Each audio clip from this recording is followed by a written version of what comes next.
Ole ka channel ron thir tu mail thale mail cheve tak tak te invite kan do lom le acheu ti chuan in tuna hian khong ai lo subscribe sak le la min subscribe sak lo chuan i PUBG account kha ka delete do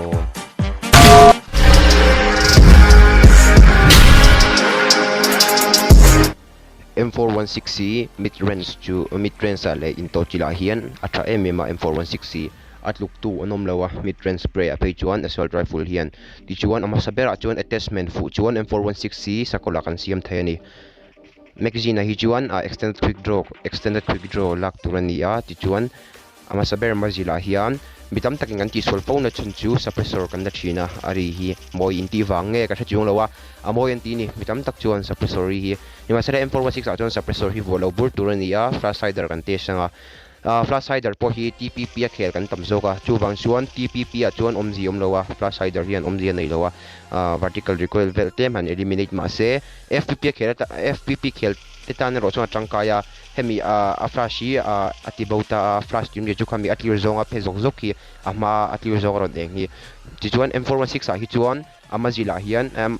apoimo ber chu compensator AR hemi hi he thili poimo bera chan chu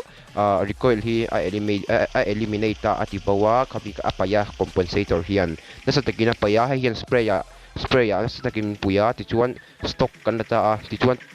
M4 thataka spray nan chuan grip hi poimo berani grip hi I grip thanin spray kha shil MMA spray lo po entinan mid range ate close range ate I grip than hi apoimo ta mitam tak chuan M4 hian grip dik lo kan man thina wang hian M4 hi ka spray dik thailo ti te in tam MMA kan tama ke ni po chuwang chuan eng gripping e thaber tuna hinga lo endon ani chumi soi ma chuan grip te hi thodan lo en lokila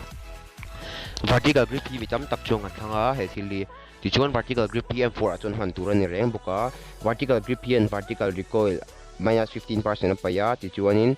recoil hi 80% velin ati tra ani ti chuan downside hi vertical grip hian ta hian lo pelawa downside omlo ang ti nai chu vertical ti chuanin hei chukzonga hatinga spray che tur kha vengki na nia angle grip hianin asir zonga recoil chatur kha minus 15% a paisa ka ti chuan m downside ADS kan tia hei nolam engine enzo zok thina khami kha plus 10% a pet boka ti chuan half grip hi vertical recoil 8% apaya 8% horizontal apaya chuan recoil recovery hi plus 10% ni boka half grip po hi tra thumb grip le light grip roi chu soilo ta zo kila ti chuan lock thumb grip hi soilo lock taila thumb grip hi and vertical recoil minus 5% apai boka chuan m downside speed hi plus 30% apaya hei wang hian thumb grip hi acha ADS a chuan ti chuan vertical grip hi M4 spray nan chuan manatan chuan acha ber ani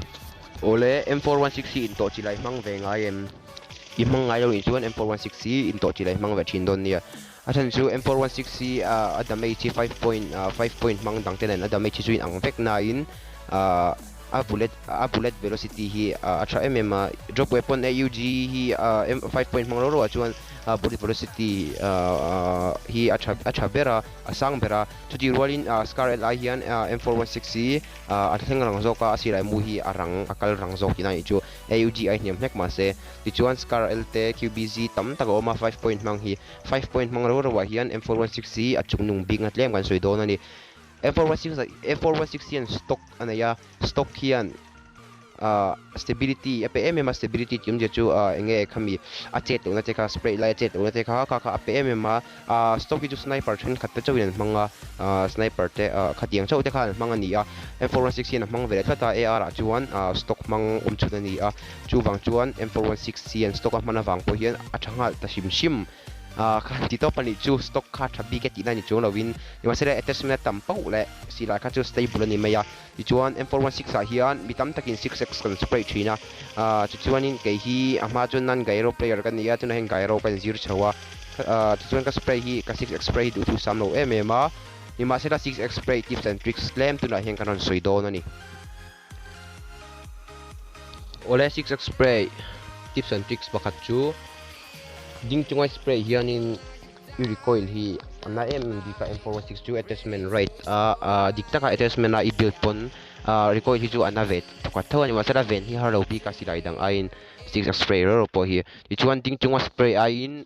crowd shoot chung spray hian che lo zok ani ti chuan shoot chung spray khanin recoil kha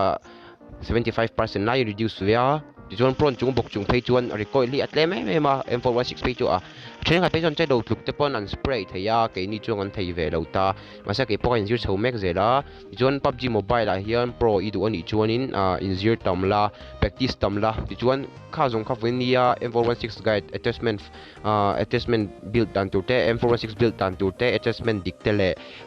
ti sang shakanan soi zor zor ani a ama sabera chon ron practice tam photla I practice tam khan nasa takina puidon che